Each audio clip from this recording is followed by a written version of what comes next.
Siamo preoccupati per i tetti, in particolare la parte alta, nel senso che se continuerà a nevicare poi il cambio di clima magari la neve diventa pesante, quindi sui tetti bisognerà fare un ragionamento sicuramente. La perturbazione è in fase di esaurimento e le precipitazioni sono in attenuazione, ma i disagi restano nel Bellunese, bersagliato ancora una volta da acqua e neve.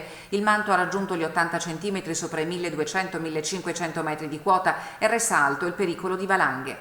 Il rischio valanghe è al massimo livello.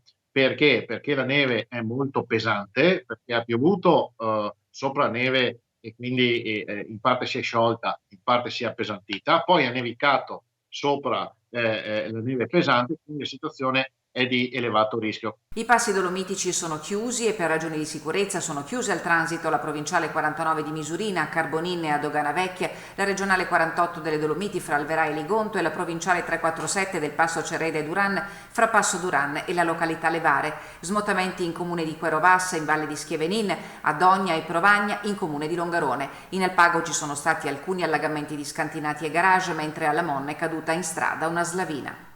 Ogni mese c'è un'emergenza legata anche al maltempo. Ormai ciò che una volta era legato a qualcosa che ricorreva solamente a distanza di qualche anno, oramai ci troviamo appunto un'emergenza ogni mese, l'emergenza della neve, l'emergenza dell'alluvione, l'emergenza della frana, e questo con bilanci dei comuni che sono davvero al collasso e anche con personale molto molto limitato. Difficile per i comuni far fronte a tali difficoltà. In Val di Zoldo, dopo la riapertura della 251 interrotta per un mese a causa di un'enorme frana, Veneto Strade ha ripristinato il transito che è vietato ai mezzi pesanti. Ciò nonostante le segnalazioni del passaggio dei tir sono diventate pressoché quotidiane.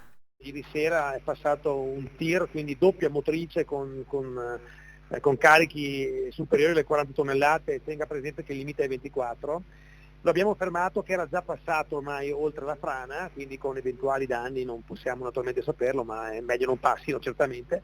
Io non vorrei arrivare a dover mettere una tenda a mezzo canale e mettere in pianta stabile qualcuno a controllare, perché sarebbe paradossale nel 2021.